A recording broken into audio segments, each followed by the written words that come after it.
And the history of eviction in Lagos State cannot be written without actually signposting the tenacious ambition of the powers that be in Lagos to actually pull down Makoko and use it for their own purposes. Some of you will remember 2012, when Governor Fashola actually made a very determined bid to pull down Makoko. But like Betty said, it was only the massive outcry of the people of Makoko and a lot of organizations that stopped them. And I think, if I remember very well, some people were actually killed in that process. But they had to stop because both locally and internationally, we had massive interventions. Which is also support what she said, that when we cry out, we get results. But when we keep silent, we lose completely. It's as simple as that. But they didn't stop at the 2012 bid to pull down Makoko. They came again in 2016. Abi, some of you, but before they went there, they actually invited one honorable in the Lagos House Assembly, invited us to have a meeting with a developer. It was then we discovered that Lagos State actually had mapped out 33 communities, mostly informal communities. When we say informal, those are communities they like to call slums. They will reject that term because nobody set out to deliberately say, I want to go and live in a slum where you have no drainage, you have no street, you have no road network, you have no well laid out streets. But because government failed in its primary responsibility to provide affordable housing, people must live somewhere. And so they build on the basis of their right to the land, the only way they know how to build. So it is unjust to look down on such dwellings and call them slums, because that makes it tenable for you to say you want to pull down the slums, you want to modernize, and so on and so forth. So 2016, they invited us, and the developer that had been allocated, different developers have been allocated different parts of Lagos, the informal settlements. And so the one that's why when you mentioned that name, I remember the other guy.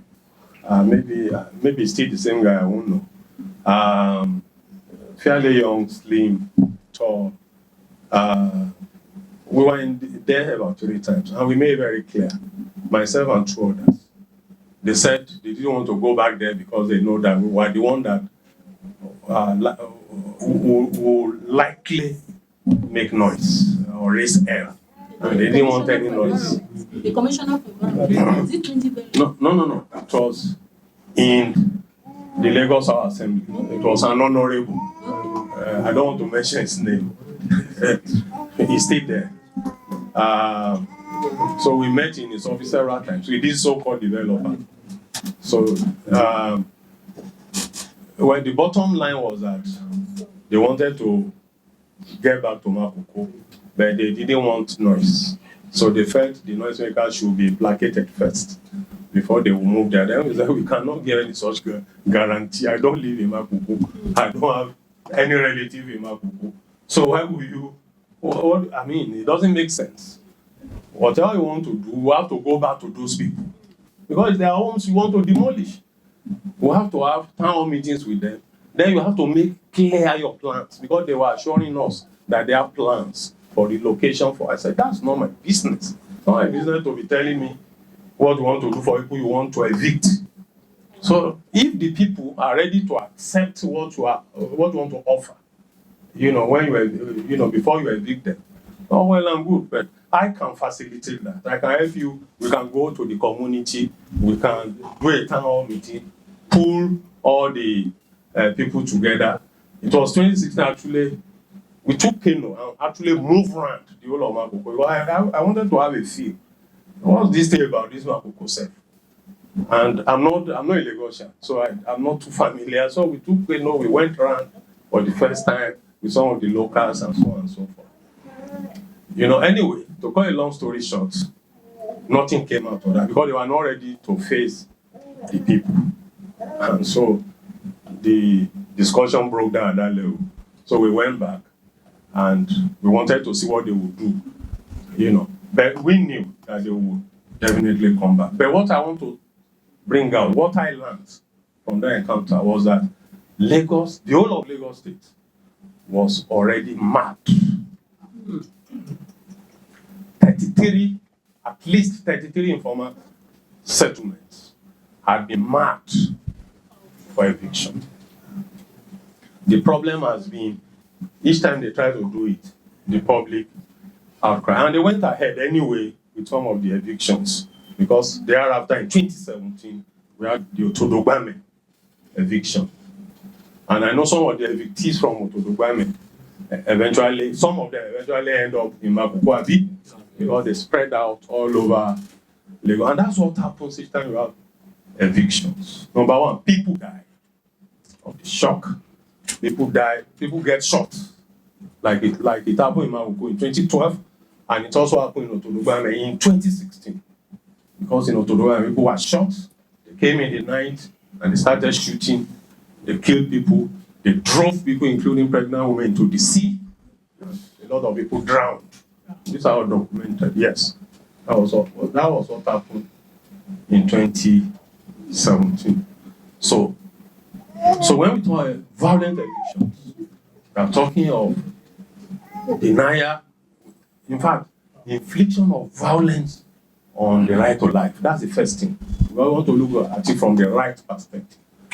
The right to life is grossly violated. Some people die. Some people, I actually did a survey in 2016. 2016 was a very difficult year in Lagos, because Lagos House of Assembly passed a law. They call it Lagos Environmental Protection Law. And under it, they banned street vending, they banned all sorts of economic activities in the informal sector. So you can go beyond Lagos State government and demand for guarantees that Lagos State will stop. Now, each time an eviction happens, it's not just in informal settlement. It's not just about destroying people's homes.